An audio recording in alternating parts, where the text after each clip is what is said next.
Sifat lain yang dimiliki Rasulullah yang perlu diteladani dan bisa diterapkan dalam kehidupan sehari-hari yakni ramah dan sabar. Nabi dalam sebuah hadis berkata kepada istrinya, Aisyah radhiyallahu anha, "Wahai Aisyah, bertakwalah kepada Allah Subhanahu wa taala dan bersikaplah ramah. Sesungguhnya keramahan jika ditempatkan dimanapun ia akan menghiasinya dan tidak dilepas dari manapun kecuali ia akan menjadikannya buruk." Hadis riwayat Muslim. Dikisahkan ada seorang pengemis buta di sudut pasar Madinah. Pengemis Yahudi tersebut merasa jijik dan muak bila mendengar orang menyebut nama Muhammad. Bahkan ia menuduh Nabi Muhammad sebagai tukang sihir dan pembohong besar. Pengemis itu sering berkata bahwa siapapun mesti mewaspadai sosok bernama Muhammad. Rasulullah sama sekali tak membenci dan dendam kepadanya. Beliau hanya tersenyum dan selalu bersikap lembut terhadapnya. Nabi juga rela meluangkan waktu setiap pagi untuk menguapkan makanan kepada pengemis buta tersebut.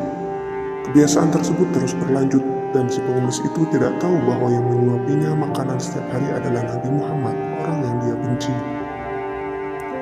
Setelah Rasulullah wafat, tak ada yang datang menyuapkan makanan kepada si pengemis buta tersebut. Selang beberapa waktu, Abu Bakar As-Siddiq menggantikan kebiasaan Nabi tersebut berkat informasi yang diberikan oleh Aisyah radhiyallahu anha. Sesampainya di sana, Abu Bakar ditegur oleh si pengemis tersebut. "Siapakah engkau?" Abu Bakar menjawab, "Aku orang yang biasa." Pengemis itu berkata lagi, "Bukan, pasti engkau bukan orang yang biasa mendatangiku. Apabila ia datang, tak usah tangan ini memegang dan tak usah mulut ini mengunyah. Orang yang biasa mendatangiku itu selalu menyuapiku, dan ia terlebih dahulu menghaluskan makanan tersebut. Setelah itu, ia berikan kepadaku." Mendengar ucapan si pengemis, Abu Bakar menangis dan berkata, "Aku memang bukan orang yang biasa datang kepadamu. Aku merupakan salah satu sahabatnya. Orang yang mulia itu telah tiada.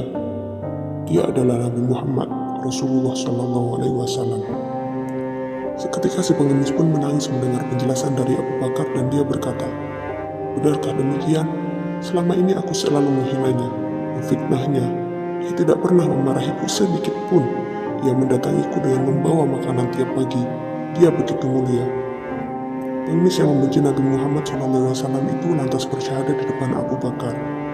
Kisah di atas mencerminkan sikap Rasul dalam menghadapi orang lain yang menentangnya. Ia selalu bersikap ramah, baik hati, lembut, tidak dendam, dan tidak pula membenci. Umat muslim pada zaman Rasulullah meneladani sifat tersebut, sehingga terpancar keramahan dan kelembutan pada wajah mereka. Itulah salah satu faktor ketertarikan banyak orang kafir Quraisy kepada agama Islam. Wallahu a'lam bishawab.